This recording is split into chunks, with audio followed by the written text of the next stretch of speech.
এখানে আমি এই তারগুলারে এভাবে আহ, আলাদা আলাদা করে নিচ্ছি, এক একটা কালার এক একটা আলাদা আলাদা করে নিচ্ছি এখানে। তারপরে এভাবে একটু বাঁকা আছে, এগুলো একটু সিধা করে নিতেছি। কেবলগুলা এখানে 8টা কেবল আছে, যে 8টা কেবলের মধ্যে আমরা যে কোনো 4টা কেবল দিয়ে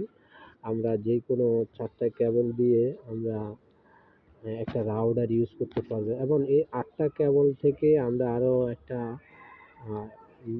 রাউটার সংযোগ করতে পারবো। আজকে আপনাদেরকে ওই নিয়মটা দেখাবো, ওই যে সিস্টেমগুলো দেখাবো। এখানে যে কোনো কালারে আপনি 4টা কেবল নেন, যে কোনো কালারে আপনি 4টা কেবল নেন। হ্যাঁ, এখান থেকে 4টা কেবল আমি আজকে নিয়েছি। এই যে এই 4টা কেবল দিয়ে আমি একটা রাউটার ইউজ করব।